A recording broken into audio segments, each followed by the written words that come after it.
What's up? What's up? What's up, people? Our brother Malik will be a little bit late, but he'll tap in as soon as he shows up. We'll put him in the frame. We'll get him in the mix. Oftentimes, y'all see me do this salute, and I salute because back in France during the time of the Knights, the salute was the Knights would raise their visor to show friendly intentions, and they would lower it. So we do this, but it's really like this, and I do that to show my intentions. It's always pure, it's always friendly. And briefly, I do feel the need to explain something briefly from our last show, because I reviewed the video, and towards the end, I remember speaking about matters that were personal. And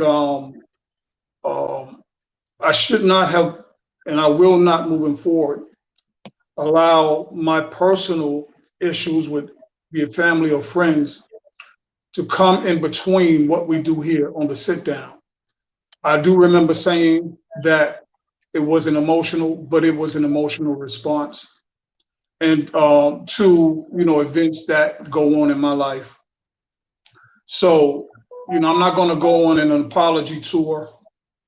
I'm not going to apologize for how I feel, and certainly not for how I felt that show. But moving forward, I will remain professional as it relates to matters of the heart and those things that have to do with family and or friends. So with that said,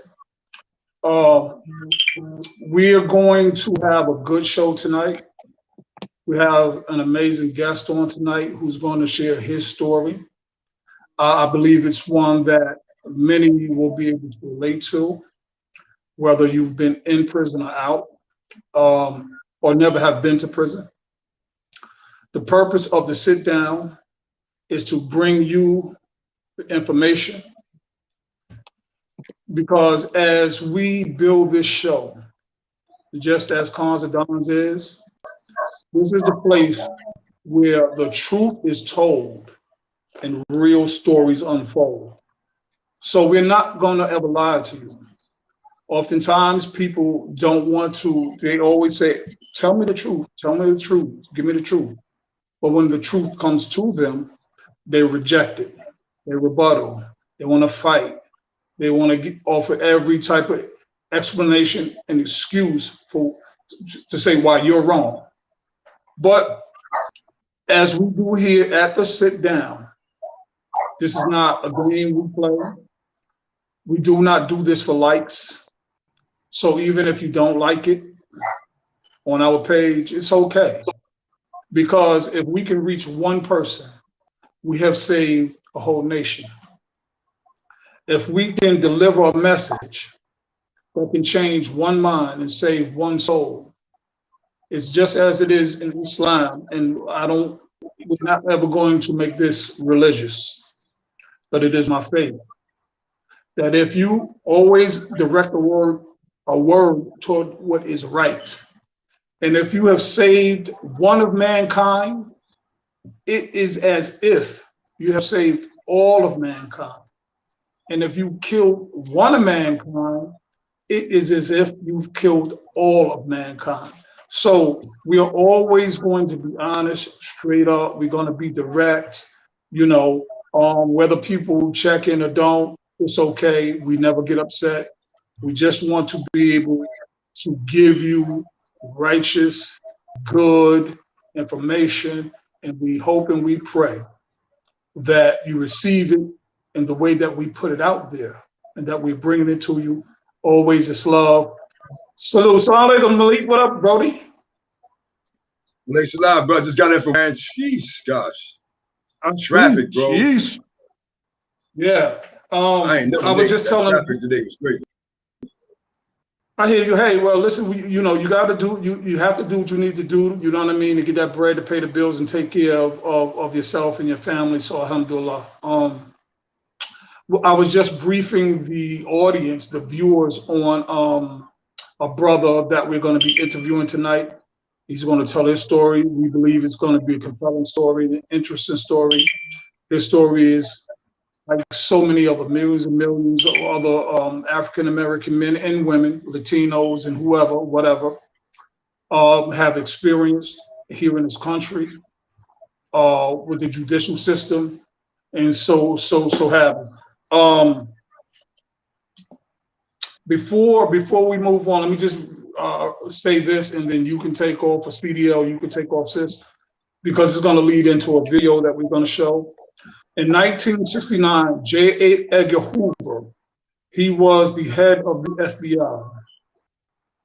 He described the Black Panther Party as this. He described them as the greatest threat to the internal security of the United States. The greatest threat, not the Klan, not that rogue crooked sheriff down in Alabama or Mississippi, not the police at the time, not Jim Crow's laws, but this party he deemed as the greatest threat to national security. And we see that playing out again today in 2021. And we've seen it last year, the year before, and the decades before.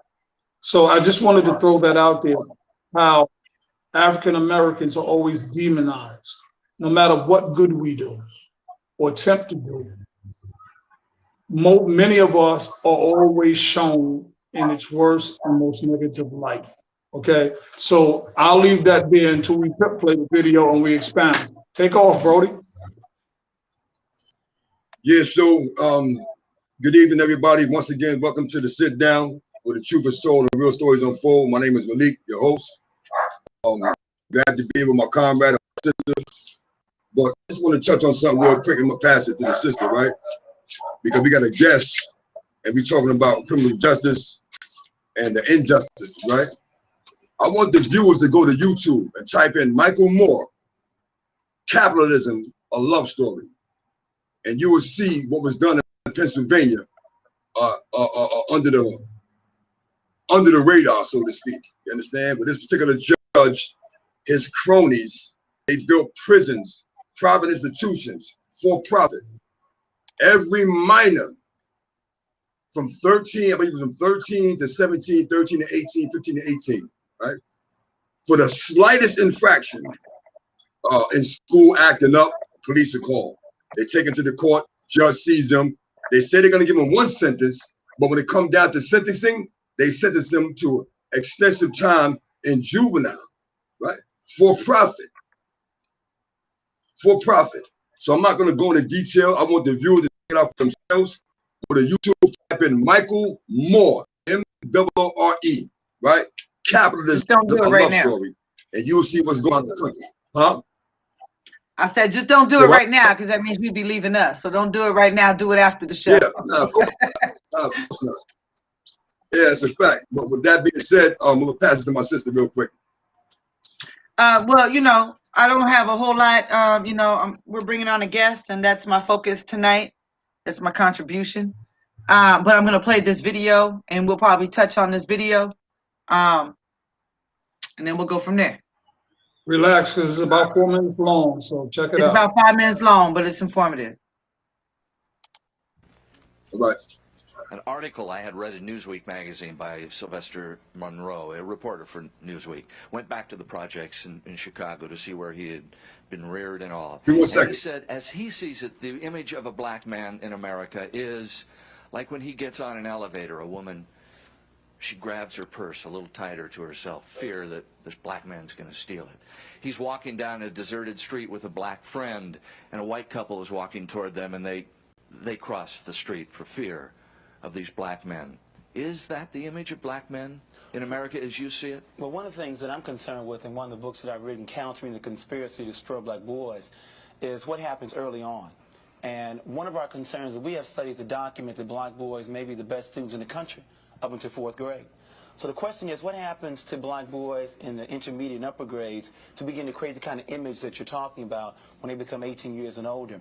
I sincerely believe that only men can make boys men. Now, don't misquote me. I did not say that a single female parent cannot rear or educate her child, but she need not do that by herself. Because I understand we're on television time, it's time to make the point very clear. Where are black boys going to see black men? If you look at the home, 38% of all black children live in a single-run household. In terms of school, 83% of all elementary school teachers are women. 95% of all teacher aides are women. When you look at on television, you'd be hard-pressed to name 5 positive black men on television outside the news, especially if I excluded Bill Cosby. And then, unfortunately, many young people, men don't go to church. So the last place is the streets, and that's the problem. The streets do a very poor job making black men. So the real problem is black boys have a difficult time seeing strong black male role models, which is why these kind of shows are very important. What about Eddie Murphy? As a positive male role model? Yes. I have concerns about that. I respect his ability to use his talent, but there are other ways. I mean, images are very important. And even his last movie, where he even used a plug about Bill Cosby said, you know, can you make things funny without using 4-letter words and so forth and so on. It's as if Eddie Murphy said he understood it, but he went right back to using 4-letter words throughout his entire show. So we have to clean that up. How about any of the black men in the audience this morning? Have you ever had experiences where when you take off the coat and tie, you're treated differently? Yes. Carlton? Howard? I'm sorry, Emmett.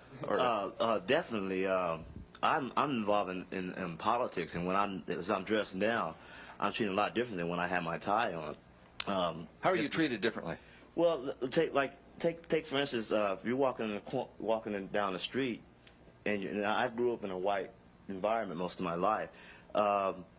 If I'm by myself and I'm walking around white people, they're going to look at me strangely, as if I've done something, whether I've done it or not. But I wanted to ask a question that I want the gentleman to address, as far as the media and government, how they downgrade our leadership, and also our government, how they spend more money putting our brothers and sisters in jail, and as far as not taking care of the educational part. I think that's a root of our problem as far as black America.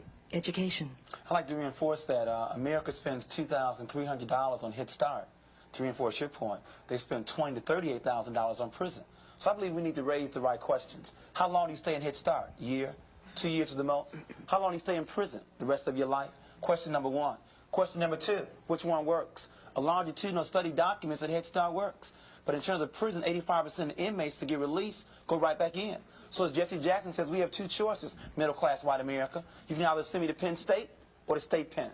Carlton. I don't expect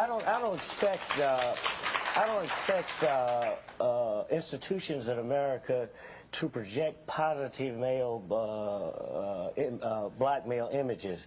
Black male images are created through revolution, through fighting to change the kind of oppressive conditions that have existed here and that exist.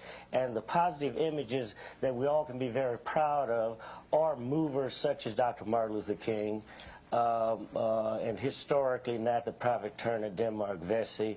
What about the Black Panthers, Hugh? The Black Panther Party, notwithstanding. Wasn't that a great boost to the black men in this country? Well, we think so.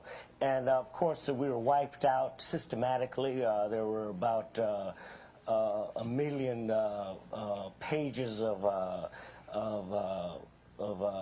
information compiled upon me alone. I don't know how many millions of illegal, I don't know how many illegal break-ins, but I know I suffered at least 20 or 30 illegal break-ins. There were FBI documents that falsified bank records sent around, and the bank records were then sent around to our supporters. There were character assassinations. Everything. You scared people, Huey. The Black Panthers scared people. Anytime the black man attempts to change the slave image, he will scare white people. So the Black Panther Party, I thank you. When you said that we scared people, that means that we were creating a positive black image for ourselves. Carlton, you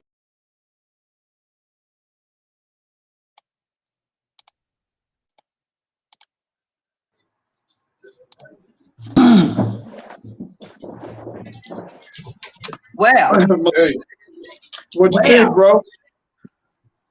let me say something real quick, man. The thing that stood out to me was this white woman, right? She said the Black Panthers scared people. My impression, my interpretation of people is white people. Understand? And this goes again to my comment last week when I asked those people who are racist, right? What did racist towards black people in particular, right? What did we do to you?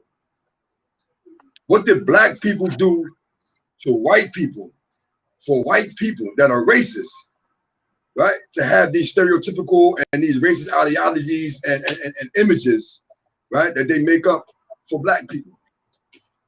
The Black Panther Party started something. Oh, you boy? All right. Yes, sir. The Black Panther Party started something and created something for the black community. For the black community. You understand? We didn't go into the white communities, ravishing homes, raping women, violating children, disrespecting property, none of that. But here again, back in Tulsa, Oklahoma, Black Wall Street, a white woman, right? First, it was a white man that came into town, and he saw just how affluent blacks was living off the soil, off the toil of their own sweat. He went back, he made a statement before he left. His statement before he went back to his community, right? Why don't I have these things, right? The nice furniture, right? And all this stuff these niggas have. Why don't I have that? I have a problem. This is what he said. I have a problem with that. He got in his truck and left. The next thing you know, a young black man, a young teenager, is being accused of accosting or assaulting a white woman in the elevator. And they went back to their crowns and they hooked up. They got together. They got the crosses. They got the lynches. They got the ropes. You understand? For lynching. And they came back and they burnt that city down. And they had help from the military. Right? With all the atrocities, right, that were inflicted on black people since the inception of America with black people, we've never exacted retribution for anything that was done to us by the Caucasian people that were racist. We never sought for any type of get back. Right? So what are you fearing? What you're fearing is the fact that, one, that's your guilt.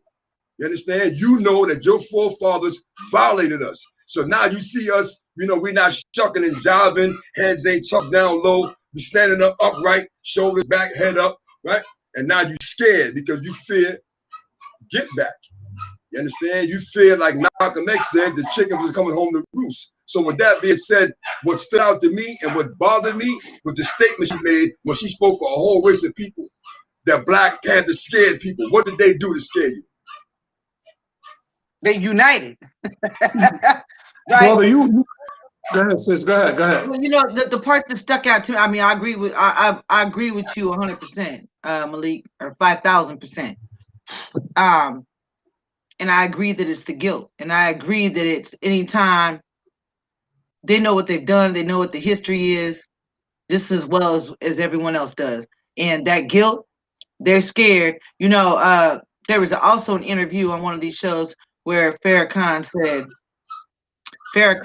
what they're scared of is that one day blacks may treat them the way that they treated, you know what I'm saying?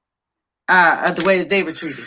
And I think that that's what the fear is. But you know what stood out to me in the video is when he was talking about Penn State or the state pen, right? the money that's invested in the system, but not invested in education, right? But they'll hurry up, you know, and if you look at it, like if you invested in someone's education, there's a benefit, right? Since they're so into money and capitalism, there's a benefit. That's an investment, right?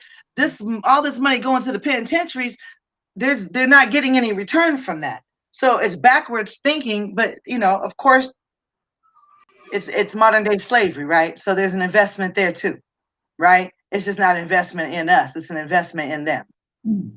You know what I mean?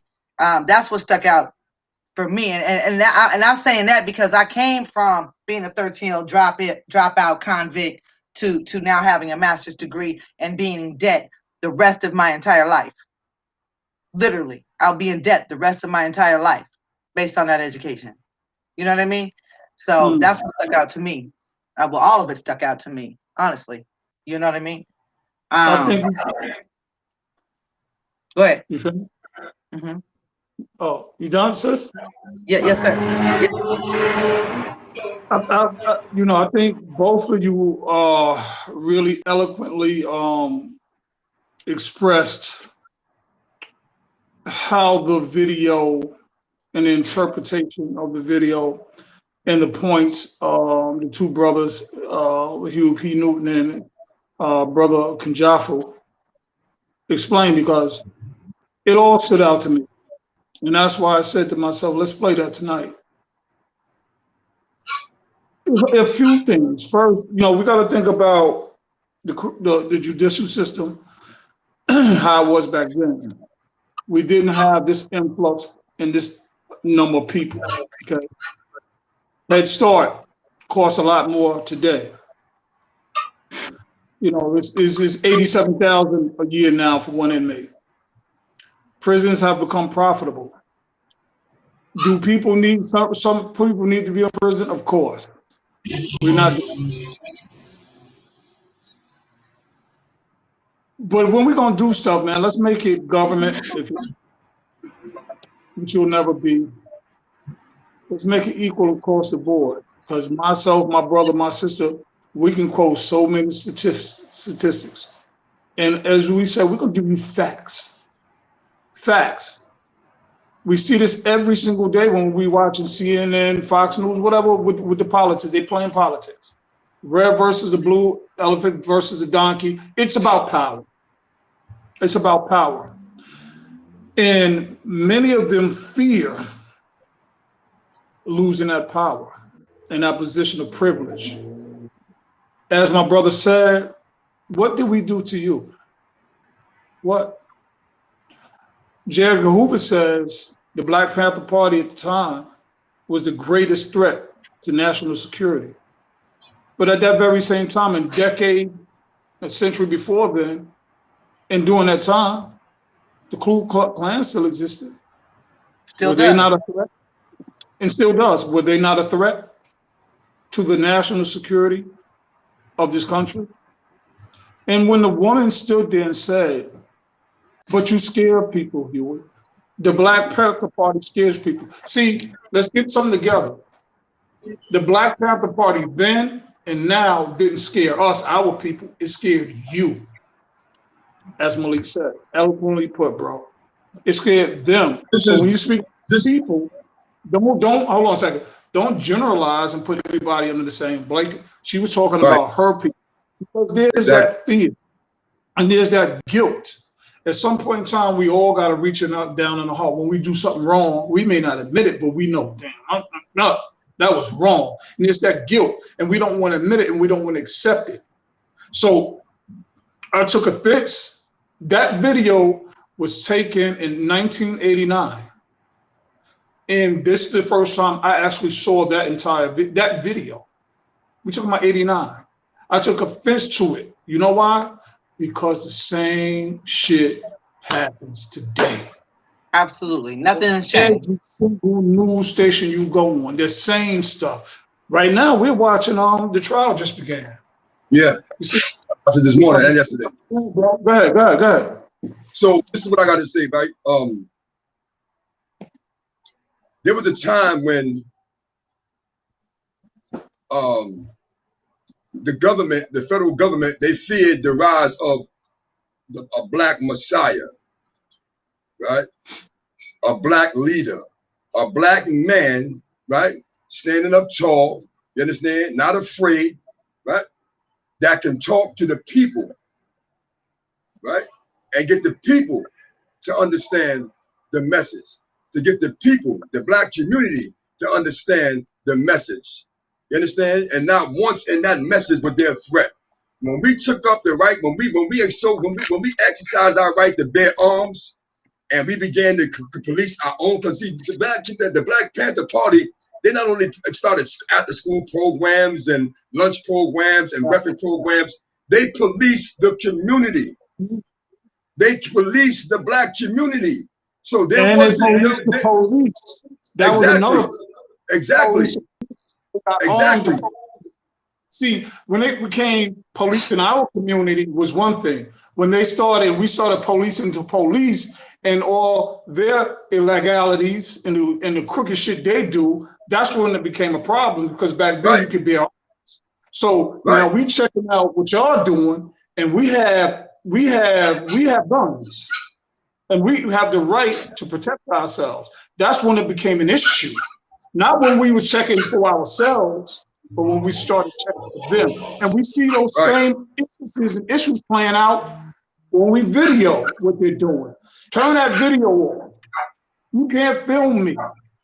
You understand? So now we're policing you. So as CDL said in this very beginning when we all started this, if you look at the video that plays, there's a lady holding a sign, or there's a sign there. How many weren't filmed? Right. Go ahead, Malik. Right. So it's just like my right now, my emotions are all over the place. You understand? And I don't like to speak from my emotions. I like to speak from a place of intelligence. You understand? But I'm tired of being tired. Right? I'm tired of being tired of the imagery. You understand? That I see in the black community.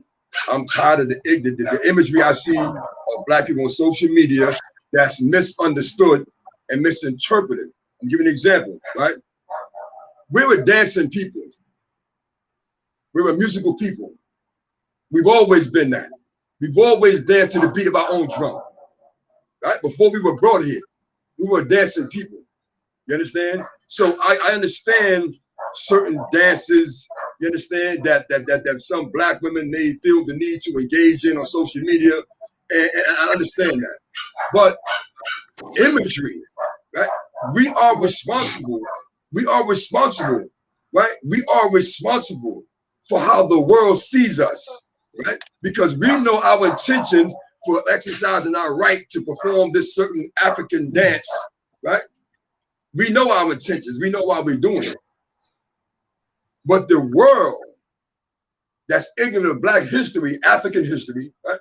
African culture, so to speak, right? They're not viewing it from a cultural perspective. A lot of us that have knowledge of self, we know it's a cultural expression, right? But a lot of people that are not privy, right? Because they don't want to be privy to black culture, right? From Africa to America, they see the images different. Like the man said in the video a little while ago, he was asked by a white man, how do you feel when you don't have a suit on as opposed to when you do have a suit and tie on? You understand? And to some white people, you a dressed up nigga with a suit and a tie on. You understand? The clothes, the hoodie, Trayvon Martin, the hoodie. It's not, a hoodie is not a declaration of criminal activity. You understand? Baggy clothes, saggy pants is not a declaration of criminal activity or a criminal mentality. But the image, right? The image from when people did see young blacks and Latinos being locked up, they showed them being locked up looking in the worst way, in the worst condition. Some females hair all over the place. Some dudes, it's hot in them states, right? So they're sweating. They arrested them 6, 7 o'clock in the morning, right? Wouldn't let them get dressed or properly dressed. So they drag them out of the home, alert the media to this address. We're going to arrest these people and we want you to be there to film it. It's not happenstance that the media is having to be there when these people are being arrested, looking the way they look, man. You understand? It's designed and created that way. Imagery is everything. Because these people understand the power of imagery. They understand the power of silent advertisement. Silent advertisement is the most lucrative and cheapest form of advertisement. For example, a billboard outside of a store, whether it's beer or cigarettes, it's a silent advertisement. They have to pay a person to stand there and film that and put it on a video or tape rather and make it a commercial. It's a cheap form of advertisement, right? But it is to me the most deadliest form of advertisement because the caption alone is speaking to you. So what you derive from that caption is what you derive from the caption. And the caption is buy me. That's this message. That is the slogan. Buy me. I often say the same thing, Haki. Perception is everything. People are going to treat you based on how they perceive you. Okay, that's fact. So imagery is every effing thing. Listen, a couple of days ago, I was walking down the street. Matter of fact, today, I was walking, and last week, I was walking. I was going for my jog earlier. It was a white guy. He was on his phone. He was coming across the street to get on the sidewalk, and he was on his phone. I guess when he looked up, his eye contact was just on me. He wasn't even talking on the phone anymore. Now, I'm going about my daily business to go do what I do. But he became so aware and alert of a black man, African-American man walking down the street, that he stayed and got towards the fence, the wall. So there's a general fear, because if you see this play out every single day in the news, you see black men and black women and Latino men and women being hauled off in cuffs and being shown in the worst light. In their mind, the first thing they think is bad, criminal. Bad, criminal, I'm gonna get away. They're gonna hurt me. When that could be furthest from the truth. One of the other things he said that in the video, he said, the streets cannot give you or raise you in the way that you should be now. Certainly, we all been in the streets. The streets taught me a lot. Taught me how to survive, how to hustle, make something out of nothing. You understand what I'm saying? How to see the world, how it really is, and not what the picture you put up there. So the streets did teach me so much, okay? Then he said that, where can you go to see positive role models? Oftentimes, this is what we see a role model now is. Rappers dripping, basketball players, football players, baseball players. And there's nothing wrong with those professions. So I get your money, get your bag, get your hustle, salute to your skills. But we and our people are so much more than dribbling the ball and catching the ball or swinging a bat and being artists, which is good. It's a good thing. So people out there don't come for me on no dumb shit. We need more lawyers.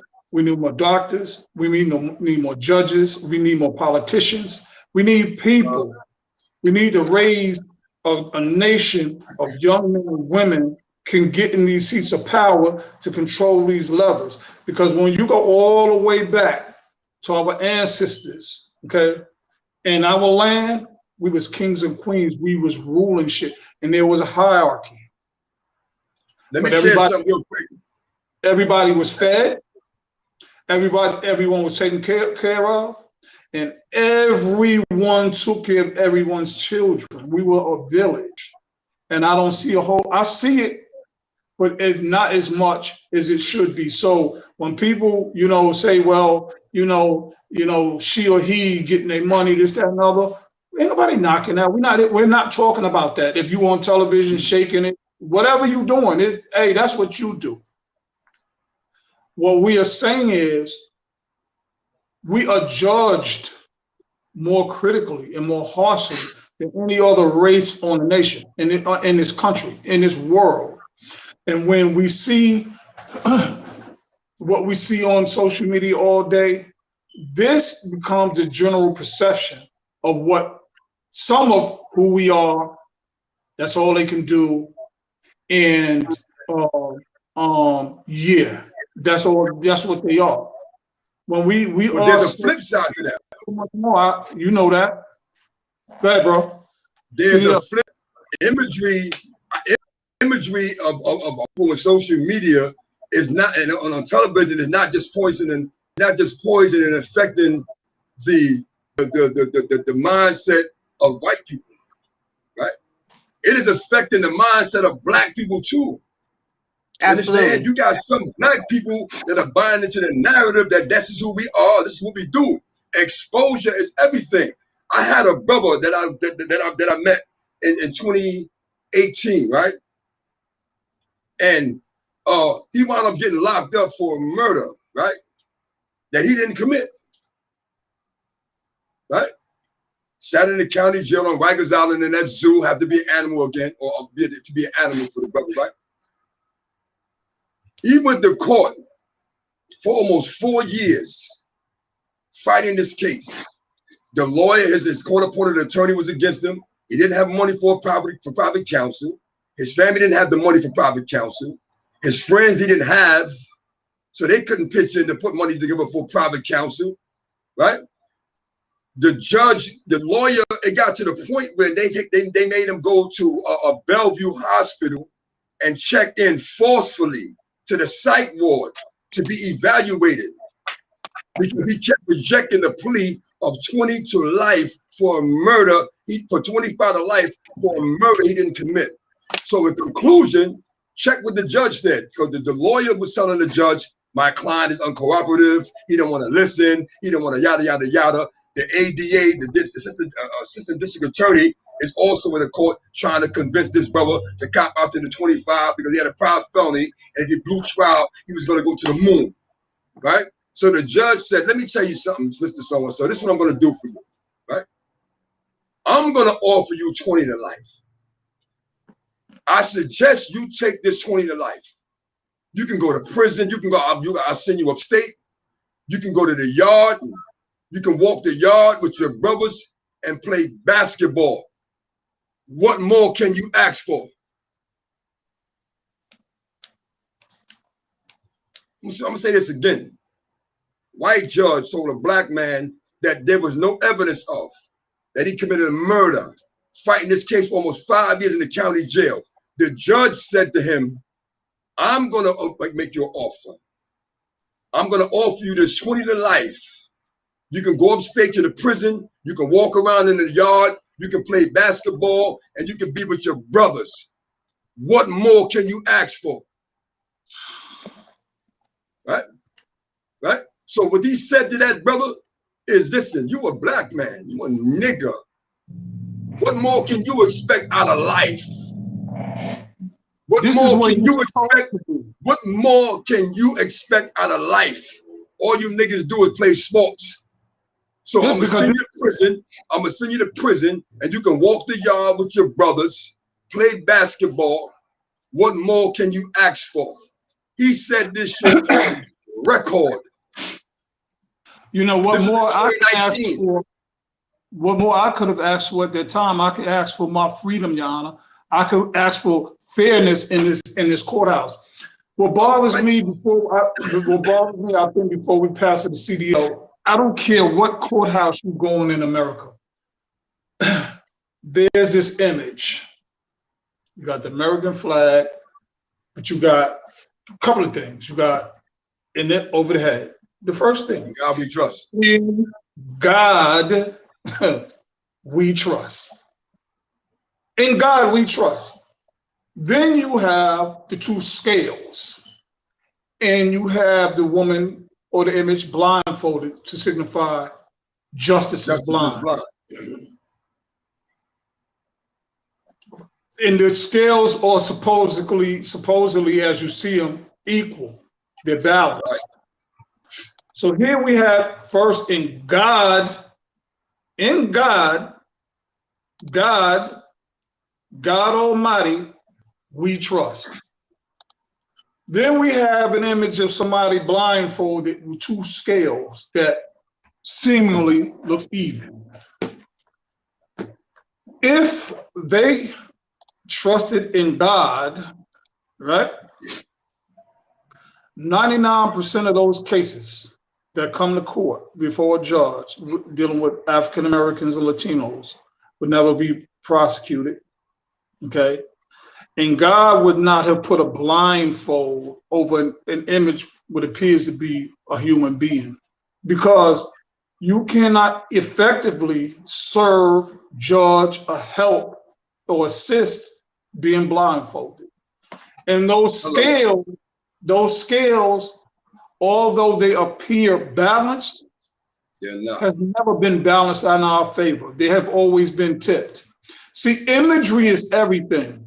Because when we see these things, the first thing we think is, people who've never been in God, we trust at least somebody in this building believes in God. And then we learn about the scales. And repetition, over and over and over, you're being told these things, we're being shown these things, just like you see, like you say, the billboards. Silent imagery. We see these things over and over and over again. We become, and most people start to believe it without doing any research or history or making their own minds up. You know what I mean? Most people, most people are followers. No matter what they say, they're followers. Because just like we got on TikTok or Facebook, we have followers. That's a different kind of follower. But we have followers that believe things without having any research, without having once questioning why is that? Because see, your spirit and your soul at some point in your life is going to say, wait a minute. And here's going to say, why is that? Wait a minute. So now you have a question. And when you question something, you should research it and find out. Just don't take it blindly. And right quickly to close without, so I could pass it. Social media is not a bad thing. It's not a bad thing. But it's not a bad thing. But generally, it has dumbed down our people the most. It has made so many of our people insensitive, unintelligent, and just those, which again, followers. Because she's doing it, I gotta do it. Because he's doing it, I have to do it. Because this is what they say the definition of success is. This is what I have to do to get to the bag. Because that's what it's about now, getting to the bag, because it sounds good. You understand what I'm saying? So you got cats out here committing crimes, women out here committing crimes, dudes doing this, women doing that. And our people is caught in the middle of this vicious cycle because they don't question shit. They do what? They follow. And so I can shut up. There's one of the brothers on my line, and I really believe, because I didn't even call him to check. He watched the last show. When I spoke about followers, on Instagram and stuff, y'all following people you don't even know. So on his page, on that page, they put up a picture of a well-known super duper artist, Mega. He said, and the caption was, I don't follow him, I follow the model of how he got to where he is. Which when I look deep into, I said, okay, but it let me know you watched the show. And see, rather than comment while we're alive now, you want to go off script and put something up there, because guess what? What I said obviously affected you. And brother, if you're watching, you could be the very one I'm talking about. You understand what I'm saying? Because when you try to dress it and say, I'm following the manuscript, which is a good thing, because we all take inspiration from somewhere, from someone, to learn, to get up and take care of self, get on.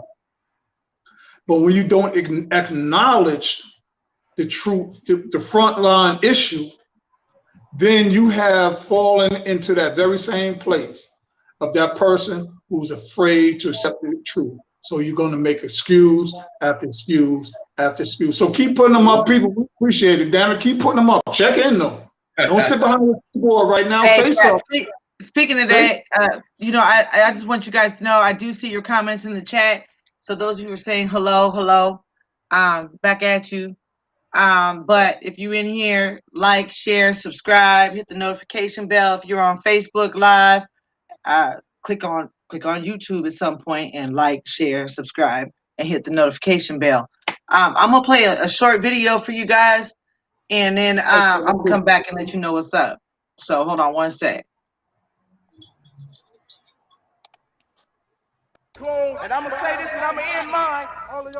If you ain't down for the Africans here in the United States, period, point blank, if you ain't down for the ones that suffered in South Africa from apartheid and shit, damn it, you need to step your punk ass to the side and let us brothers and us Africans step in and start putting some foot in that ass. That's what they told us today. In other words, you still a slave.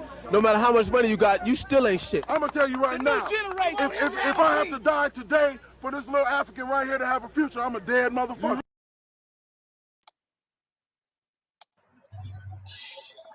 So, yeah, it is. So how, in the chat, let me know how many of y'all heard that before. How many of y'all that sounded familiar to you? Thumbs up, like, one.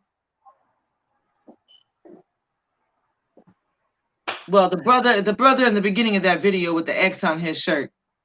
I can put it in the link later if you guys want to see it again. That brother is with us tonight. That's who we're going to be interviewing. So I'm gonna bring on Aaron Showtime Taylor and go from there. What's up, Showtime? Assalamu alaikum warahmatullahi wabarakatuh. How's everybody doing? All right. So how about you, the brother?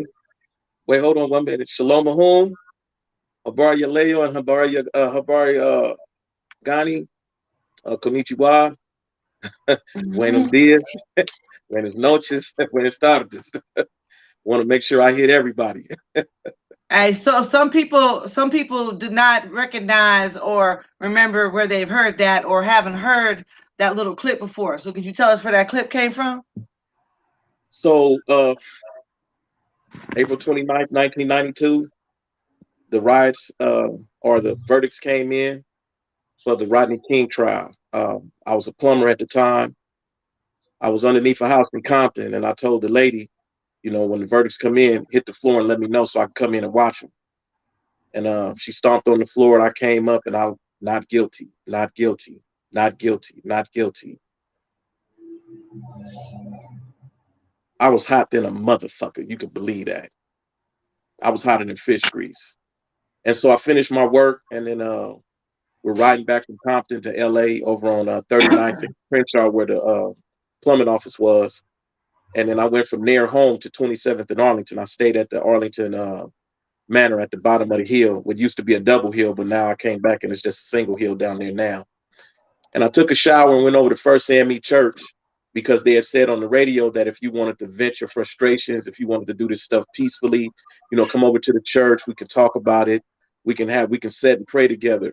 All that sounded cool until we got over to the church and it was already filled up with people like Magic Johnson and Arsenio Hall and Eddie Murphy and all of the stars and the political black political elite was up in there. Mark Ridley Thomas, Maxine Waters, and some other people were up inside of there, right? And so they had a 500 people limit inside the church.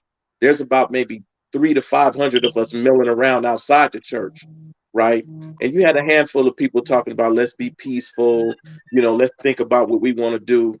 Man, I wasn't trying to hear that, and my boys wasn't trying to hear that, because peace had done nothing but get a foot put in our ass each and every time.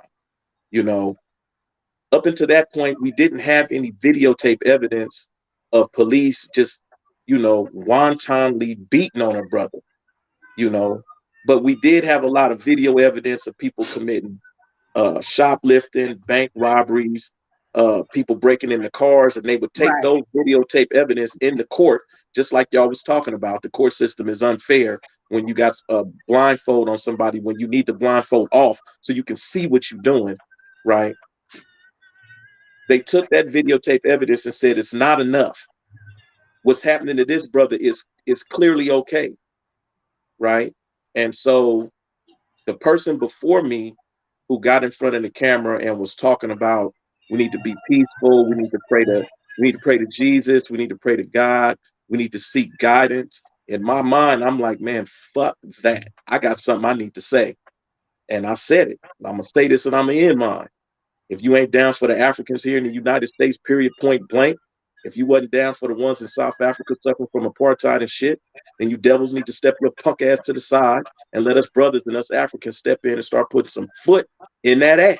And that night we start putting foot in ass. And we did it for 3 nights straight, you know? And so in 1992, I didn't see nobody other than black folks standing up, you know, but I knew that Mexicans weren't the ones we were supposed to be focusing on, right?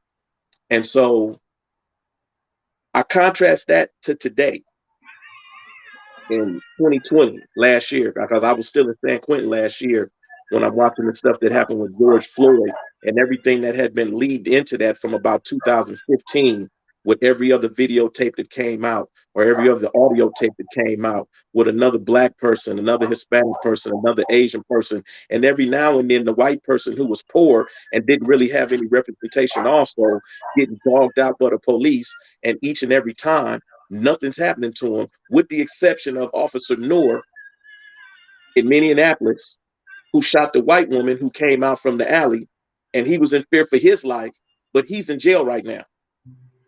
Right? Mm-hmm. That's the only officer that ever got arrested that we seen went to trial. You going to jail, nigga, that's it. Right? So now the difference between 1992 and now is we have these coalitions, right? And the coalitions really started to form around Eric Gardner, right? Because people was just outraged when they saw that, right? And so when we start getting these coalitions together, and I'm sitting in prison and I got people asking me who knew that I made that statement in 92, well, what you think about that? What you think about Black Lives Matter, brother? What you think about Najee Ali down in LA and the stuff that he's talking about, brother? Well, what you think about this group over here, brother? What you think about the new Black Panther Party, brother? Man, look, man. I'm 55 now. When I made that statement, I was 26. I'm still a rider, right? I'm just a little bit wiser now. And I know that you can't fight the government the way that we want to fight them on the terms and the level that they would expect to fight, which is bring your guns out. We're going to go to toe to toe. We're going to gun y'all down and we still going to win. I know that the battle now is more intellectual, it's political, it's financial, and it's geopolitical at the same time. So understand when allies come into this, right, that we should make sure that everybody understands what the agenda is, right? And then we have people making sure that everyone sticks to the agenda, right? And then we don't allow the government or the police or anybody that's representative of the government to undermine the allies that we do have based on the differences that they like to play against us with each other. They like to use light skin versus dark skin. They like to use gay versus straight. They like to use, you got a little bit of money, you got a little bit of money. Your problems ain't his problems. Your problems ain't her problems, right? When it's all bullshit, we all got the same problems. I just spent 26 years in prison being held accountable for crimes I committed in 1994. I did them. I had the gun. I went into the store. I shot the dude. I went into another store. I held it up and I got caught. And I got caught in a shootout and I got hit in the face with a bullet. And then I went to prison and was held accountable for my actions. But that's not happening across the board. See, for us to have this type of country that y'all was just talking about when y'all was looking at those tapes with the Honorable Huey Newton and the other brother who I definitely read some stuff from before, but I couldn't remember his name until you said it on the tape, right? You have to be able to have everybody be held to the same standard for us to start looking at each other as equal Americans. You know, I'm gonna bring up a couple of things real quick because there was a lot that was said. It was a lot y'all said in that 45 minutes. I'm listening to it and I'm sitting here nodding my head, you know, and I don't know who could see me off camera, but I kind of frowned at 1 minute, then my eyes watered up another minute, then I got mad another minute. And I was like, man, it's the type of intro that they did just to set me on fire. We have to prime you up, bro. We have to get you nice and prime so when you come in, Y'all had me over here, man. I was marinating in that stuff. I'm like, well, this You is already cold. know who I am. You already know I who I already know am. who you So are. I mean, the brothers though. The brother Malik said, you know, I don't like thinking with my emotions. I like thinking with my intellect. But it was too late because his emotions was on the move, and he went in. And I'm feeling him though, because that's one of the things, right? That you have to be able to do. You have to make a person feel you sometimes, even if they don't agree with you intellectually, they can feel you emotionally because the emotion is going to bind you together, because that emotion is the same thing that kept you bound together in the same circumstances that kicked this all off. So now let me point something out to you about us all being held accountable. In July 2011, I'm sitting in Soledad State Prison, right? And the United States Supreme Court told CDCR, the California Department of Corrections and Rehabilitations, that they had to listen to what the Ninth Circuit Court of Appeals said, which was to start releasing people because you didn't have enough medical to take care of everybody and people were dying unnecessarily. Now, in 2011, guess who was the Attorney General of California? Kamala Harris. Kamala. Right? She set up and wrote a brief rejecting what the United States Court of Appeals said, after they'd already ordered them to release people. Yeah. So some of the same people in 2011 was sitting in prison in 2020 and 2019 when COVID hit. Yeah. Now, are they going to hold Kamala Harris accountable for the 28 people that died at San Quentin State Prison? Because in 2011, all 28 people who died at San Quentin State Prison could have been released in 2011 had she followed what the United States Supreme Court said. Is she going to be held accountable? Right? Absolutely not. Is Joe Biden going to be held accountable? Because not in 1994, in 1987, he wrote a criminal reform bill that Ronald Reagan looked at and said, man, I'm not signing that. Because he had been trying to get money put into the local police force to militarize them, so they can start coming in and treating people in black and brown and yellow communities, or as we call now, people of color, which I don't know why you call them people of color. Just call them colored people, because it's the same thing to me. I don't know how you figure that just changing the word structure around made it any different. You're colored as far as they're concerned, right? And he wrote this bill out trying to get money in there. Reagan wouldn't do it. Bill Clinton, who black people love, called the first black president, had his back up against the wall, right? And needed help. And here comes Joe Biden after he hooked up with some of them really, really deep Southern conservatives and came up with that crime bill that Bill Clinton signed. Do you think he's going to be held accountable? Huh? You think he's going to be held accountable? Because when I got my Prop 57 paperwork that the people of the state of California passed in 2018, and then the CCPOA, the California Correctional Officers Union, fought against it for a year. And then when I got my Prop 57 paperwork that made me eligible for the board, I looked down at the date that I was supposed to go home, and it was August the 26th, 1999. And I'm reading this paper in January 2019. So I'm gonna let that set just for a minute. I like the silence and the pause on that. Because basically they told me I spent 20 years in prison, longer than I was supposed to. However, thankfully, there is a merciful Most High. And to the brother's point about the judge telling the brother, you go play basketball with your brothers, ain't that what you're good for? Well, I did. I went and did play-by-play for my brothers in there playing basketball.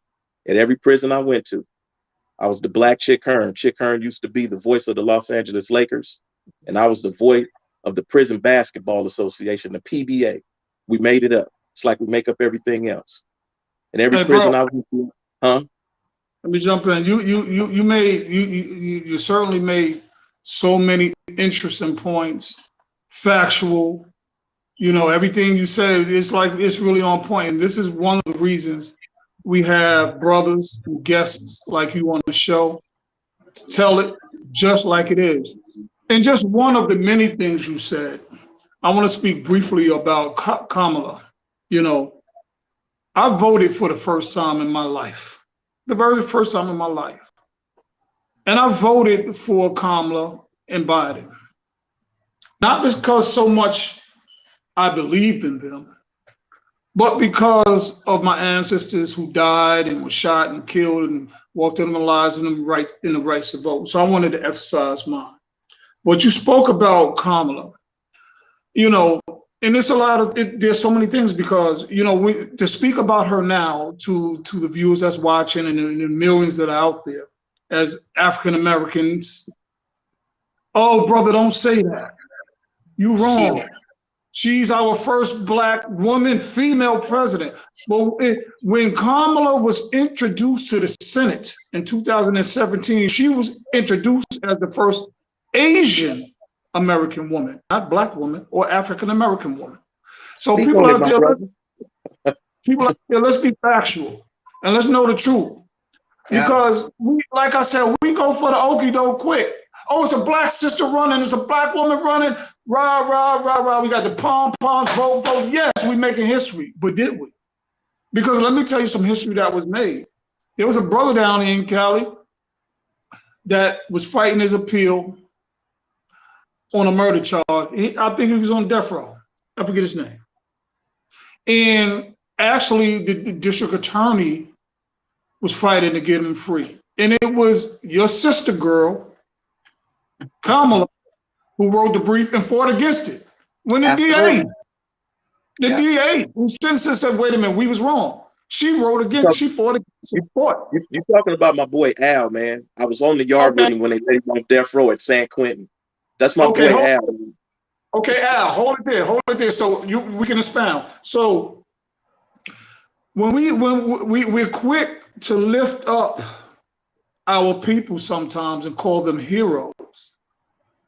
But this sister, this woman, had done so much harm and put so many brothers and sisters and Latino men and women in prison in Cali. It's damn shame. And shame. So most people think, oh, you're wrong. Why are you saying that? As we start our show, where the truth is told and what? Real stories unfold. We're going to tell you the truth, whether you like it or not. So I loved when you brought up that point about Kamala, because oftentimes it's like we don't want to expose our people's faults.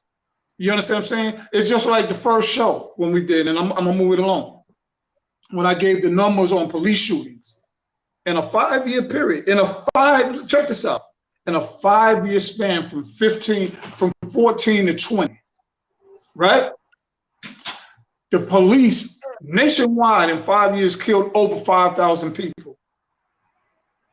And we screaming, the police, the police, the police, stop it, what you doing, Black Lives Matter, stop killing. You know what they did to Floyd and all other brothers, right? But guess what? In 5 years this happened. We did this in 6 months. The African Americans killing African Americans in our own towns, neighborhoods, and hoods. Call it that. So we can't always blame them. We have responsibility as well. Kamala is responsible. Biden is responsible. Oh, Clinton was the first Black president. When I heard, I was like, oh, come on. Boy, you know how people do. We catch on the sunboard, we're going to ride it out like a surfboard. Ain't never been on the way. That's it. You know, I mean, you know, but we see this repeat. It's repeated over and over and over. We can look all the way back. I'm just going to use the bus boycotts, right? Like, we'll do some stuff and we'll move some stuff. They throw us a crumb and we fall back. We go hard, they throw us a crumb and we fall back. Just now, after George Floyd and the last year or two, all the way from Trayvon to now, we've been going hard or starting to go hard. This last year, we went really hard. They threw us a crumb and everyone fell back. Everyone's post, everyone's conversation is, oh, our life is wonderful. They get, you know, things are going to change. We got a Black female president. They just threw us a crumb to shut it down again. And if people need to stop grabbing them crumbs and falling for the okie doke. I mean, that's what happened when Obama came in office. It was Absolutely. in 2008. Trust me, I didn't think he was gonna make it, but he did. You know, Yeah. but that was the crumb that was thrown. Everybody kicked back. You look up 8 years later, it's like, what happened? You know. Nothing. But I'm gonna go back to the prison experience because that's So, you know, because I want to make sure that I ask you some of the questions in case, because I know the viewers are going to end up having questions in a minute. okay. And then, Go right ahead. so when did you go to prison? What year? So I went to prison. I was arrested August the 25th, 1994. I was charged. I had 20 counts. I want people to understand something. Everything that y'all was talking about in the intro about the unfair part of the justice system, I agree with as well, right? But the brother also said there are people who deserve to go to jail, right? And he made that balance, and I love that because trust me, if anybody was right to go, it was me because I actually had 20 counts. After I was in for about a year, they caught my gun, and so the counts started coming in. So I'm gonna give you the full 20 count. It was 2 attempted murders, 2 kidnap robberies, 12 counts of armed robbery, 1 attempted robbery, ex-con with a gun, and assault with a firearm. And I ended up taking a deal for the attempted robbery and the assault with a deadly weapon, and took 25 to life, 25 to life, total 50 to life under the 3 strikes law, which had passed in March 1994, and I got arrested in August 1994. And I served 26 years of that. Okay. All right, Cuzzo, I see you, AJ. So, okay, so you served 26 years of how many years? Out of 55. 50 to life, I served 26 years, 1 month and 3 weeks. And how long you been out? I've been out since October the 16th, 2020. Okay. Well, I want you to go back to that story. I'm gonna ask you about present later, but tell me about the story you were just gonna say a second ago. So dealing with the basketball part of it, which is where I was going to, right? You know, somebody or one of the statements that's usually said, "Hey, man, black people got it so bad. If you give them a lemon, they're gonna make some bomb lemonade up out of it," right? And that's what I did. I took my talent and I used it on every yard I went to, right, to do play-by-play. And by the time I made it to San Quentin, when my point level came down to I went to a level 2 prison, I made it to San Quentin, and the Golden State Warriors coaching staff used to come in and play against the San Quentin Warriors, right? And so that's how I was able to meet people from the Golden State Warriors. And in 2018, we ended up making a movie that's on Netflix now called Cue Ball. It's the story of the San Quentin Warriors 2018 season. And because of that, and because the brother struck me when he said that, right? And you get hot when you know that somebody who's sitting in a position of authority over people would make a statement like that.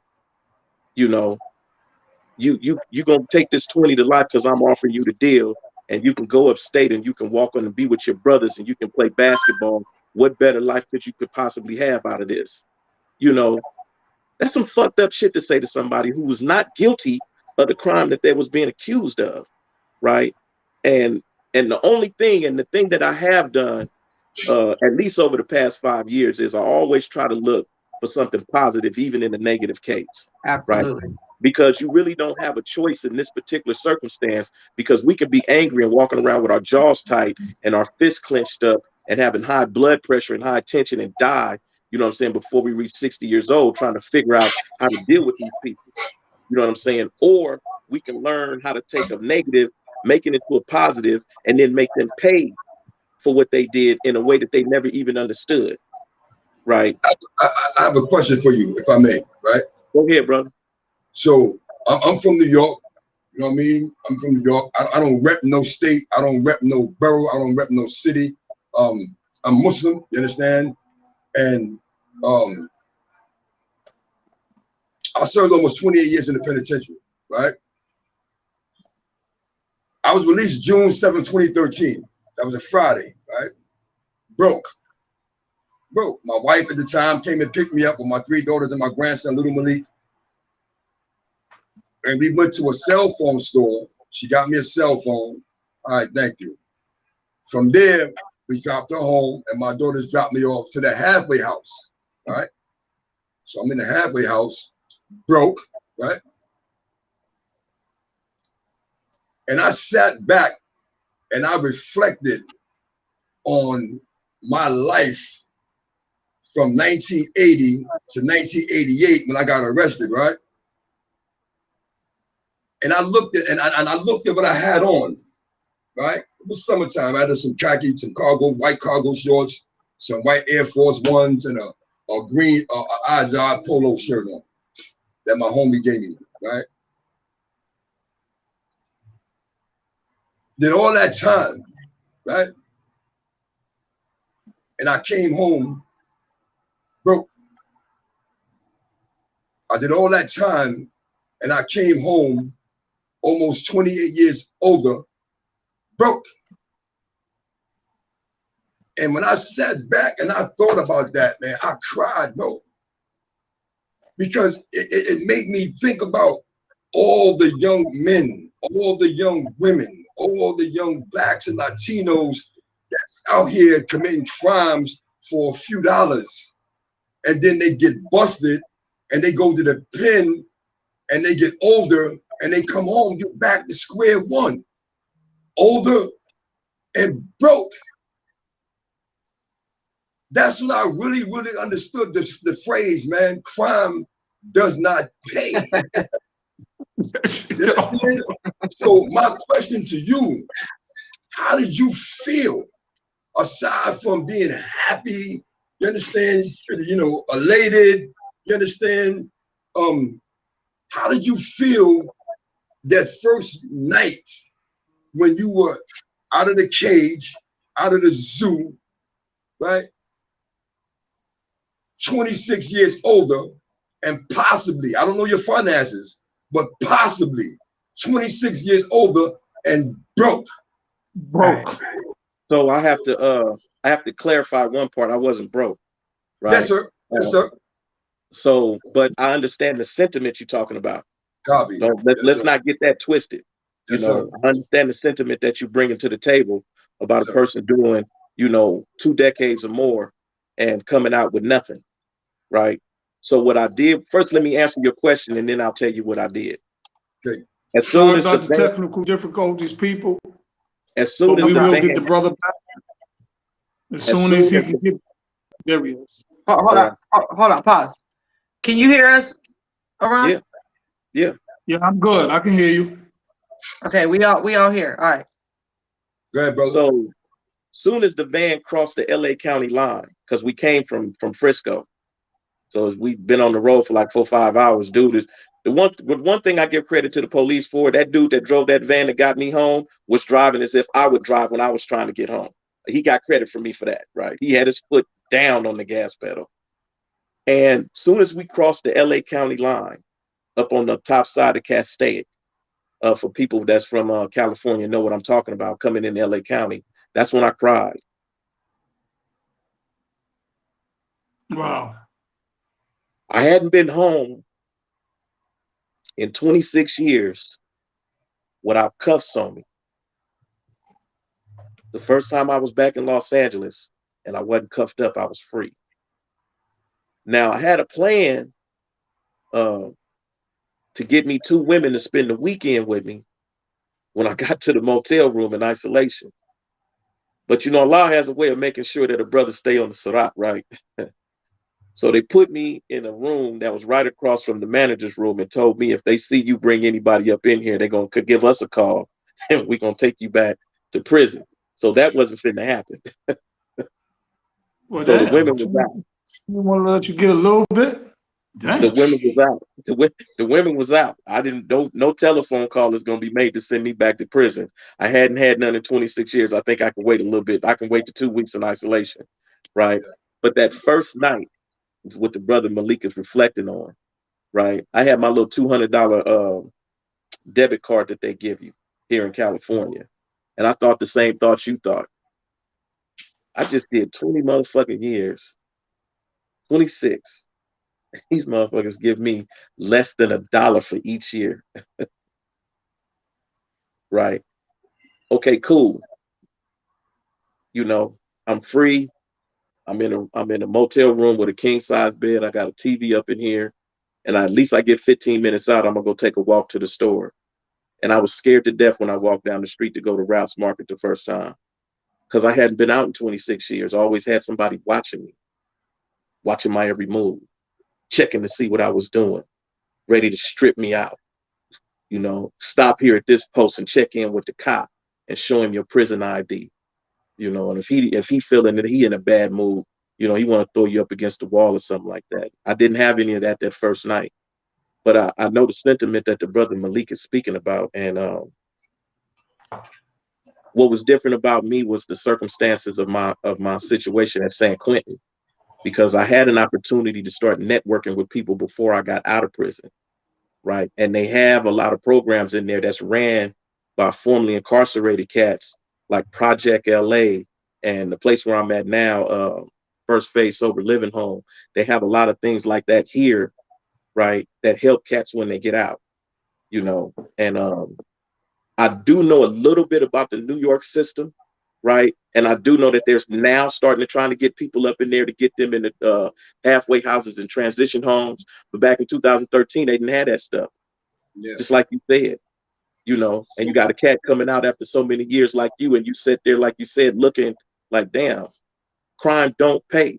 They spend more money to incarcerate a person who may have robbed somebody for 20, 30, let's even say $200 or $300, right? It takes more to incarcerate and prosecute that person and keep that person in prison for all of them years versus what they actually took.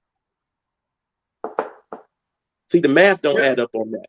It doesn't. I read it when I was in the pen, man. I don't remember what year it was, but I came across an article where somebody in California, when 3 strikes was just written into law, signed into law, and an individual, a homeless individual, went in the supermarket and he stole a couple of packs of frozen meat, steak. Yeah, that dude was in the cell next door to me. He got life, man, for not even There's another brother got life on a 3-strike law for taking a pizza. Okay, I remember him too. Yeah. But with that being said,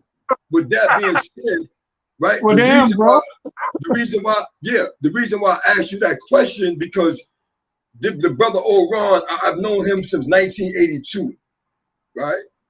And we you know, it's forbidden for us to talk about things we've done in the past that's sinful.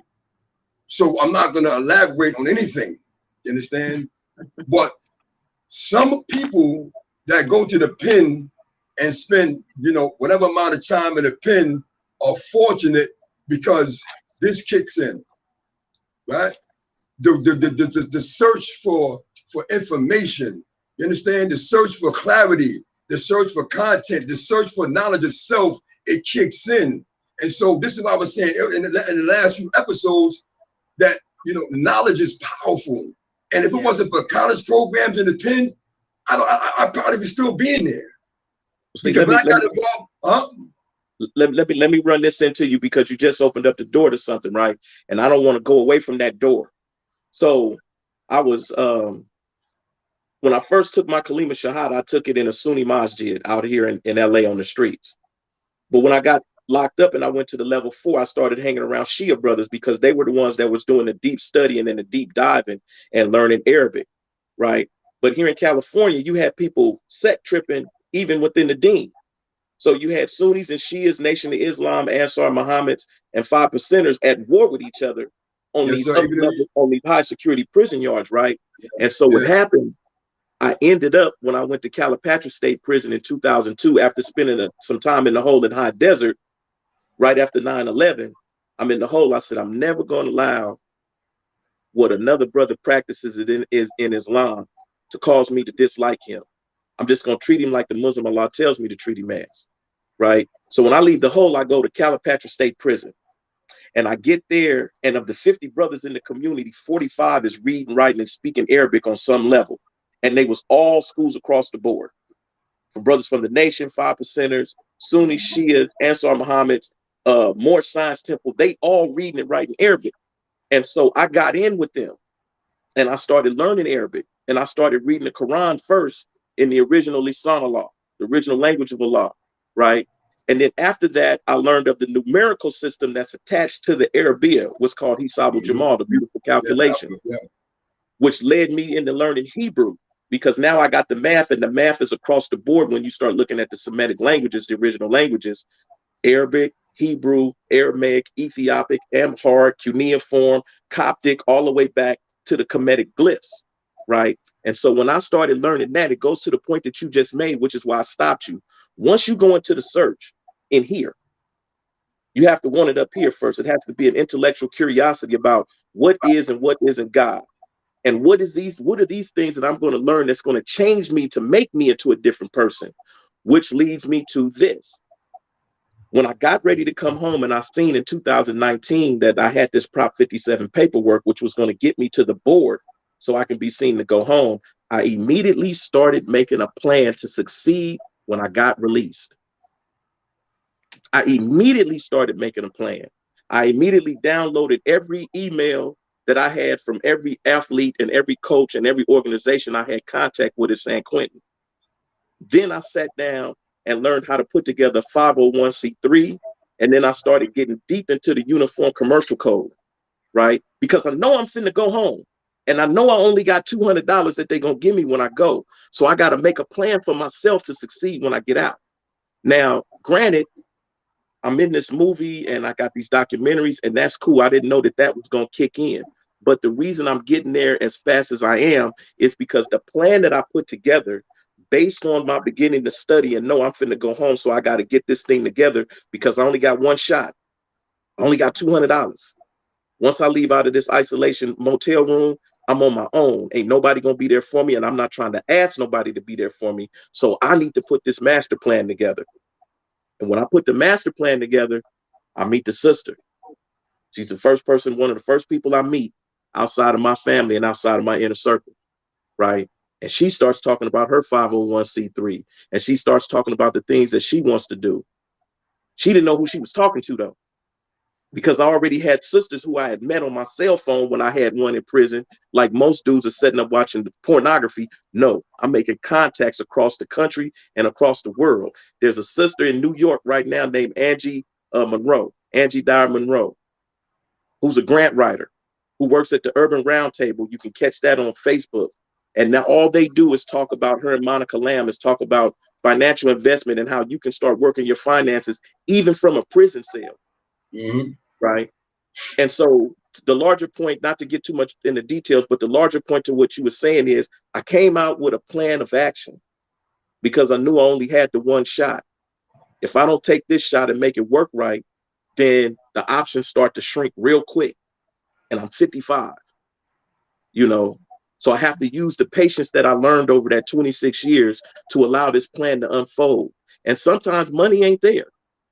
Even right now, just because I've been out 5 months, man, I can tell you how much money, the most money I had in my account was money that the county forced me to take, because I wasn't even trying to get on their GR plan. I wasn't trying to get your food stamps. I wasn't trying to get your Medi-Cal or nothing.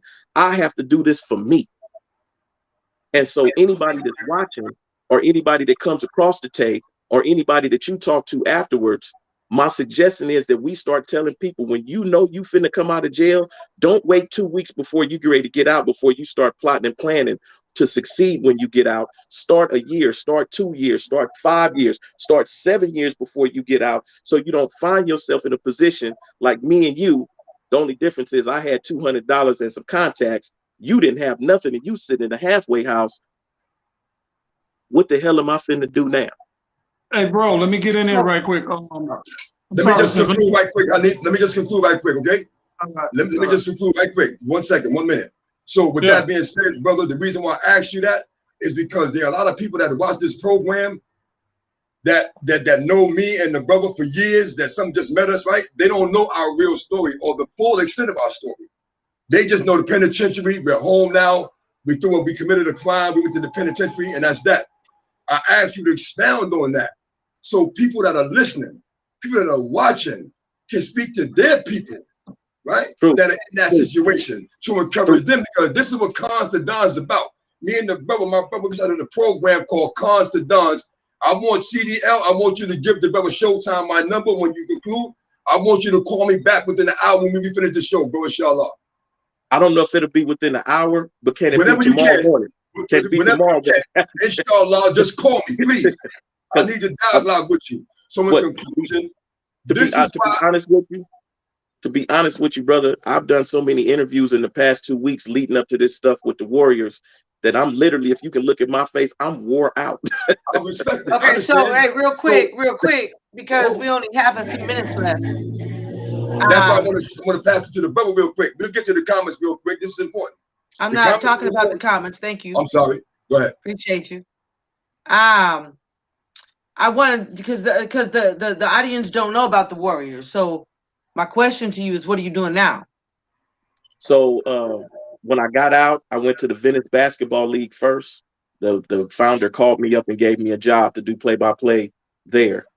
As soon as the VBL season ended, the American Basketball Association, I met the brother in the sloss and swap meet. They needed a play-by-play man. They immediately hired me. All-Star weekend for the NBA.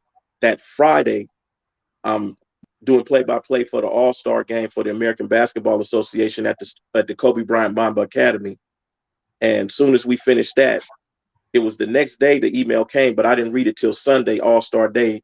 The NBA, the Warriors were inviting me up to call the Rockets Warrior game, April the 10th, right? And so it's a testament in a way to just straight grinding since I've been out. But I turned down the original offer that they had gave me, which was to go to the G League team, the Santa Cruz Warriors. When I first got out, they was going to give me a tryout. And I said, no, I want to build up my portfolio first. I want to come down here back to LA and I want to show you I know how to do this without your help. I want to come back up here on my own merit. It goes back to the brother's statement, though. You know, the question that he asked me and why he asked me, you have to plan. You have to have a plan, no matter what your circumstances are. You have to have a plan to succeed. Look, they can drop any one of us in anywhere on the planet. And if you got it up here, you're going to figure out a way to get through. You can figure out a way to get by. And this is why I asked that question, because the brother Hanif, right? When I came home in 2013, we got in contact by the grace of God in 2015, right? And he introduced me his concept and things that he was doing, right? If I did not run it, Alhamdulillah, brother. Come on. Talk about that. If Allah didn't put this brother in my path to let me see that he is now Muslim and he is living right, I don't know where I would be right now, because when I got in contact with him, I was still fighting my demons. And the demon I was fighting was when I got incarcerated, but a year and a half before I was supposed to be released. In 2011, I called my aunt and she said, I got to talk to you. And I knew from the way she said it, it's bad. I said, I don't want to hear you to say, man. And she told me my mother was diagnosed with stage 3 breast cancer, stage 4 brain cancer. So I got locked up in 88. In 1989, my aunt in North Carolina went from North Carolina to New York and took my mother out of her home and relocated to North Carolina because I wasn't there. So the guilt, the only time my mother needed me, I'm her only fucking child. I'm her only son. The only time she needed me, I wasn't there. But I was in the fucking prison, in the fucking zoo, acting like an animal. Because that's what that environment forces you to do sometimes. You got to put in the work. And sometimes the work that you put in, you go so hard and you might lose your date. One of my comrades, he got 85 to life. He just got murdered in the Max A prison yard in 2017, man. So if this brother didn't come into my life, and he came into my life as a righteous individual with a changed mindset, I don't know if I would have believed in my mindset. And I wasn't taught to believe that I could succeed illegally. I come from a beautiful family, bro. But I wasn't taught certain things after 9 because of something that happened in my life. My biological pops popped up when I was 9 years old, and we hung out for 4 hours, and this clown never came back. And when he never came back, it set me in a path of self-destruction. So I commend you, and the reason why I asked you to highlight how you felt when you came home that night, because if this brother, my brother, didn't come into my life when he did, I don't know. And I had my own program that I wanted to pitch called Babies Incorporated, BABYS Inc., Building a Better Young Society Incorporated. I started that program in the penitentiary in the Max A prison in New York with my homie Booker. He's dead now.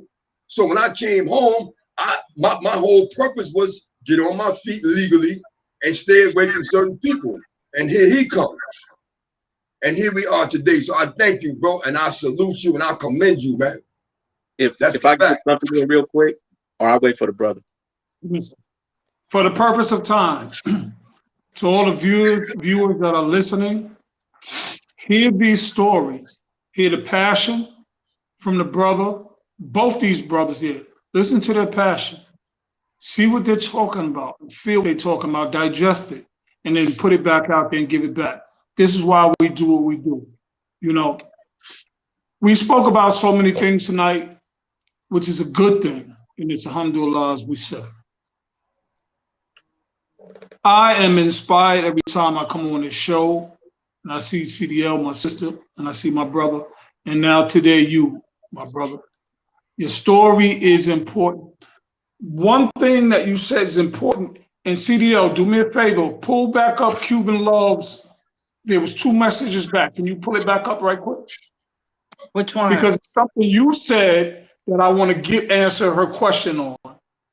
It was a question. Yes. Her question is that at some point, can we discuss how the system and the welfare system has designed it to keep men out the home? Okay. No, go to the one above that or below that. They take out the women to be without the man and live with the children. Go to the one below. Go to the one below the last one. They want the women to be with the kids without the men. Don't worry about it. She's basically said that how is she supposed to make it anywhere when the government is trying to keep us down, and that you know she's raising her kids and it's the public assistance and all of that there. Right. Sister, let me say this to you. If you listen to what that brother just said and what Malik just said, and particularly the guest speaker on tonight, he said, make a plan. Make a plan. Make a plan. Because like you, like Malik and CDL, and like myself, before I got released from prison, I made a plan. Day one when I got out, people, I said this before, I'm going to say it again so the brother can hear it.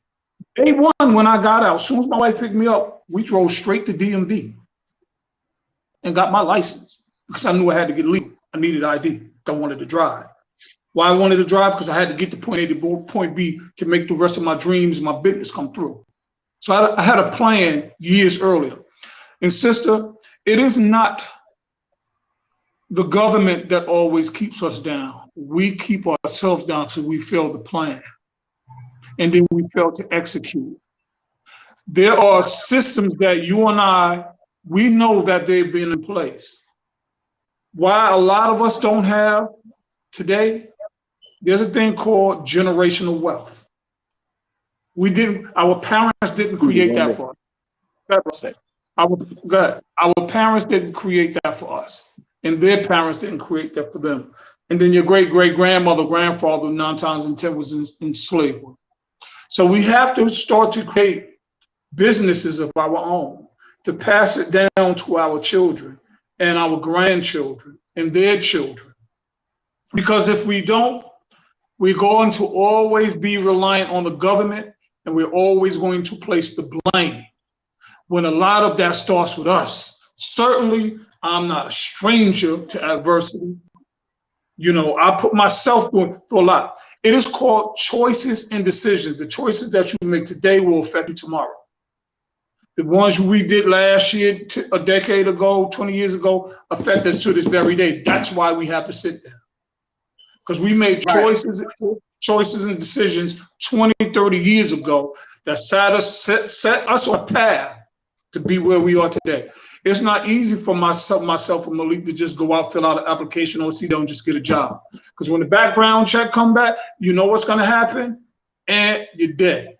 Okay? So the choices we make and the decisions we make, whether if the man that you choose to love or you pick because he looked drippy and he got the nice car, or woman vice versa, and then you wind up having kids. Was this the right person? Is he going to be a wife beater? Is he going to run your credit up? Or is he going to be a good father? Is he going to support you? So I'm just talking about choices and decisions. So we have to make better choices and decisions, sister. And right close before I pass it to the beautiful CDL. Oh, don't worry about crime because, hey, we all go there. Right. You can't continue to blame the government. The government has a system that has been set up from the beginning of time, okay? It is not all their fault, because just as that brother said, as I opened up, some of us deserve to be in prison, and he could be one to say, yeah, okay? It was a choice, right quick, brother. It was a choice and the decision he made to rob the store, shoot the man, go to the other store. It's choices and decisions that we make, okay? So, sister, we support you. We love you. Anything we can do, holla at CDL. She can get at me and Malik right real quick. You understand what I'm saying? And we tell that to you. I say this to you in truth. Holla at her. We can get at you real quick. You know what I mean? With assistance and help and stuff like that. But let's not always sit back and wait for the man and wait for the government. Let's be proactive in our own lives. Let's build our own buildings and our own doors, so we open up our own doors. Because guess what? We are on a mission to buy back the building from every door that was closed on us. You close the door on me, I'm gonna buy the building you in, okay? And then I'm gonna kick you out. Go ahead, bro. Well, just real quick, I just want to share this real quick. That, you know, it's interesting listening to you guys' story, because, you know, a lot of the viewers need to understand too the consequences when you don't make a plan, because I didn't have a plan. I didn't have resources. I didn't have a plan, and I didn't have no one waiting for me when I got out. I did my time by myself, like I said last time. And, you know, not that it made it any easier for you guys. I mean, the struggle is the same regardless. It just made it a little bit more difficult because I had no plan. Like, I didn't even know how to get a bank account. Never even had one in my life, ever. You know what I mean? Like, I was homeless at 12 years old till I was 27. So I didn't know the basic things in life. So for me to plan would have mean I would have had to know. See, I was one of the ones in prison who I couldn't come up with the plan. Aaron, Malik, I couldn't figure out a plan. I couldn't get it in my head. I couldn't figure it out. I just knew I was going to die. Right? I was going to get smoked because I live like that, or I was going to get life. You know what I mean? And I was the one getting 115 after 115, which is what we call in California, CDC. 115 after 115 after 115, trying to stay in prison. I didn't want to get out because I couldn't figure out a plan. You don't want to be that person either. You know what I mean? So listen to what these brothers are saying, because my struggle was that much harder because I couldn't come up with a plan. Because listen to what our sister is saying as well. What our sisters, listen to what she's saying, our sister too. Let me tell you something, man. That saying, NA and AA, people, places, and things. Absolutely. That does not only apply to people who are addicted to drugs and alcohol and who are on the verge of relapsing because of people, places, and things. The reason why I was able to be successful when I came home is because, like the brother Showtime, like the brother Hanif, I didn't wait, right, until I walked out the door to plan, right? I was smarter than that. In 2007, when I got involved in the college programs and I began to study ministry and human services, once I had them 11 professors opened up they opened up 11 different worlds. 11 worlds of possibility. And I also reverted back to mentally when that drug counselor asked me in 1990, who are you? I said, my name is Malik Simpson. She said, that's your name. I asked you, who are you? And I got upset because I couldn't define who I was. So that shit stayed with me from 1990, right, to 2007 and beyond to the date. So with that being said, this is my release ID from the penitentiary, right? This is it right here. It's me. I got mine upstairs, bro. I'm gonna post this. You gonna make me reach up here and pull mine down too? Look, listen. No, I laminated it. I laminated it with Scotch. I laminated this with clear tape, so I can never forget, and I can show the people. You understand? If you want a driver's license, you can't get this. If you want a credit card, you can't have this. Because having one of these, it makes it that much harder for you to go forward. So when I did my workshops in the probation department and parole in New York, I always whipped this out. Not for proof. I ain't gotta prove how much time I did. I gotta prove how many years I was in the box. I ain't gotta prove how many times I cried in the cell. I gotta prove that. It's my story, which is a movie. I'm gonna show you my movie. And it's up to you to reject it or accept it. So there's two things I want to touch on real quick, right? Let's and try hopefully to wrap it up, bro. Wrap it up. My bad. I got you, and I'm gonna try to make it I'm trying to keep it within 90 seconds. The first thing is to relearn empathy. You have to relearn empathy, and the first person you have to forgive is yourself. Every time you have to forgive yourself for the things that you've been holding yourself back for. You know, if you committed a crime, forgive yourself for the crime, and then start to learn to put yourself in somebody else's shoes and understand what you did to them from their position, not from why you did it, but understand how it affected them. And doing that will help you understand why you're not supposed to be committing crimes again, or the same type of crimes that you did. So one thing is forming empathy, and there's different groups and different ways of going about it. The second point I want to make is the most frequent argument I have with my stop counselor now here is they wanted me to get on the county. They wanted me to get GR. They wanted me to get food stamps, and they wanted me to get Medi-Cal. And I told him, go to YouTube and look at the 70 hours of raw footage that I have from doing play-by-play. And I got paid for every hour of that. Go look at my documentaries. I got paid from that. Why are you trying to force me into a system that keeps me dependent on the system when you are telling me I need to be independent to leave the system? That part. Tell them again, bro. Tell them again. Say that again. Say that again. Let them hear that again. How are you trying to put me on general relief, food stamps, and Medi-Cal and say that I need that, while at the same time saying for me to leave this transition home, I have to be independent? There is no way it can happen. It's a catch-22. And my biggest argument is always, go to YouTube and look at my work, man. Go look at what I'm doing. So finally, after 4.5 months of arguing and me just telling him one day, man, I feel like a nigga that just got off the slave ship and I'm standing on the auction block because you don't listen to what I'm telling you. You keep telling me what I need instead of listening to me tell you and look at what I've done. He finally went and looked at the tapes. He finally sat and watched what I did on YouTube and watched the movie Cue Ball and watched my documentaries and came back and apologized and said, man, I'm sorry. I wasn't listening to you. You kept saying it, but it's just the way we're trained. We think that we know what's best for you, but you're showing that you're not part of the system that we put together. And that's what each of us have to be. We each have to be unique in our own creation and come up with our own plans that make us viable outside of their system.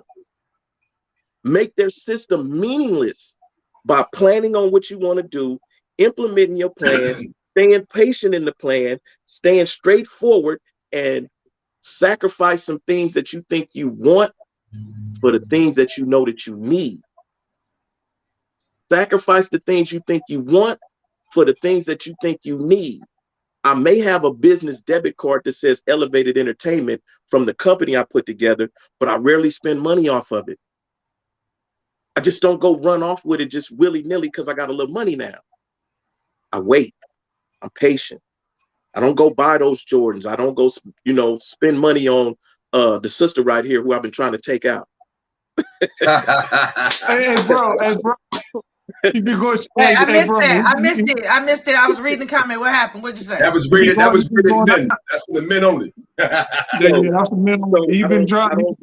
I just don't go out. But now, in deference to the point, if she ever needed anything, she knew she could call me, and if I had it, I'd give it to her. I wouldn't loan her nothing, right? Because in this movement that we fight now, We have to stop thinking in the same way we have been thinking. We have to stop practicing the same way we've been practicing. We need to elevate the way we're looking at this, because we can fight all day with the muscle, but we're going to lose that fight because there are bigger guns and more people. So what we have to do is we have to start educating ourselves and planning strategically how we go about it. And the first thing we do to get back to Tulsa the way it was before they burnt it up is stop giving each other loans. If you got it to give, give. If you don't have it to give, don't give it. But don't loan each other nothing. We just give to each other, because that's the first step in showing that you And love we all each need other. to study powernomics. You And guys need to get that powernomics. with that being said, my final comment, and I'm gonna pass it to the rest of the panel. My final comment for the night. With that being said, thank you, brother. I salute you. Salam alaikum. And my advice, well, I'm gonna rephrase that. I'm gonna tell you something that's real. You take it how you want to take it. Right? For the viewers and for myself, first and foremost, because what I say, I try to reinforce within myself.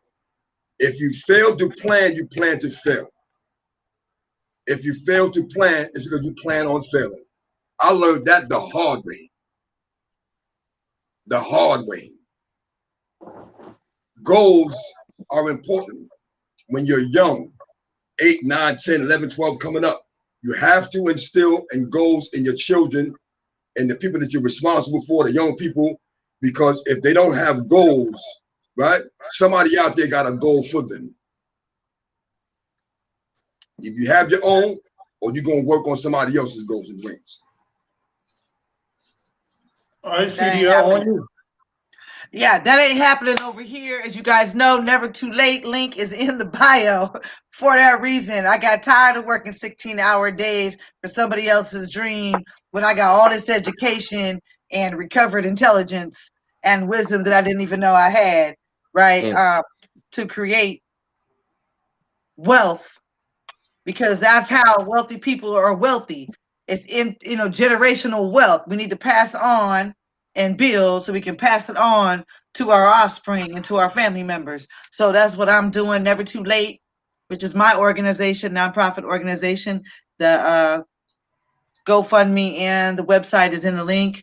I appreciate you, Showtime. You already know what it is. I got nothing but love for you. You my sister, my ride or die. You know what I'm saying? You know what it is. Where can the people find you at, bro?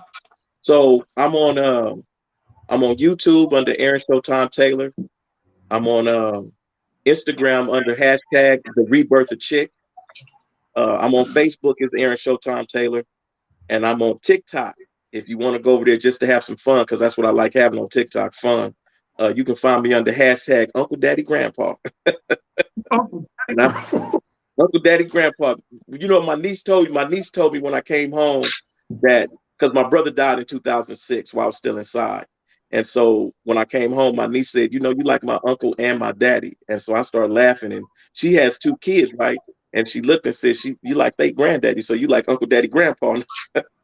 It's stuck, that's who I am. I just appreciate the opportunity coming on this show with you guys. Denise had told me about it, and I heard about you 2 brothers before, and if I'm honored, right, to be asked to come on. I heard about Cons to Dons as well. I've done my research on you, so I knew who I was coming to talk to. I just hadn't met the people yet, and I'm humbly honored to come on and sit with you to expose some of what I was exposed to. Certainly wasn't all of it, but it was enough for this particular platform and venue, and for the topic that we were talking about. And anytime you want me to come back, or if there's any other advice or anything, you can contact me through those platforms or through these brothers and this sister, and I'm willing to come back anytime you guys want me, and I'm willing to help as well. Aki, it was our pleasure. It was our pleasure. It was my pleasure. I'm serious to have you, bro. Aki, it was my pleasure to have you. That's a fact. I'm certain we're gonna have you back. And I'm almost as equally certain that we're going to be doing some things together. Trust me, because of what you're doing. Inshallah, yes, sir. Inshallah. Yeah. So, yeah. I'm a visionary. I just want to say I'm a visionary. There's a reason why I bring people together. That's all I'm going to say. Make sure you give a brother Showtime my number when we get off the air. I never, The first person who had me on their talk show when I got released was my boy Phil Melendez with Restorative Justice here in California. And I go back there constantly because I don't want anybody to think that the opportunities that's being afforded to me and the positions that are elevating me, that I'm ever too big to go on somebody's show, or that I'm ever too big to where I can't look and say, well, man, maybe if I appear here, I can bring some people over here so they can hear what these people are talking about. Or I don't think I'm ever too big to always come back and learn, because I learned some things here today as well, you know, and I'm constantly saying, I don't know, Sir. which is the key to door to open up to understanding, wisdom, and knowledge, you know. Absolutely. And so I try to keep saying I don't know. And so if my appearance or the little bit that I've been blessed with, or I will be blessed with, is enough to help, then that's what I'm here for. I don't see myself as anything more than an ex-con on parole living in a transition home. I don't care what's being offered to me. That's my immediate reality, and that's where I'm firmly rooted at. Anything else is cool. It's a blessing. I love it. I appreciate it, but it's only there for a minute. When I come back down, I'm an ex-con on parole living in a transition home. Always We appreciate you, brother. Yes, we sir. appreciate you. And where you can find us at, you can always find us right here on the sit down. And you can check for me at 24_fly on IG or Oron Harris on Facebook. But the sit down is All of where our you can info is find in the us. description too. Yeah. Mhm. You can find me on Facebook, Malik Simpson. You can find me on YouTube, Cons the Dons. Yeah. I'm here, man. You understand? You can Once find me again, on salute. all platforms. Do not find me on TikTok because you might get your feelings hurt. Yeah. No. That's where they With need that to being find said, you. That's where the riders at. with that being said, follow her on TikTok. Yeah. That's hey, where the riders Feelings at. hurt. with that being said, thank you for everybody that tuned in tonight. God bless you and your family. Stay tuned for the next episode. Don't forget to like, subscribe, hit the notification bell, and tune in this Thursday between 5 and 7 p.m., depending on what state you are. Brother, Showtime. Thank you, bro. Pleasure, bro. Appreciate All you, right, man. y'all. Is that Assalamu alaikum, Naki? Love, Get peace, it, brother, and my unity. number, please. CDL, get it, brother, my man, please. Oran, I love you. Chat, I'll call you.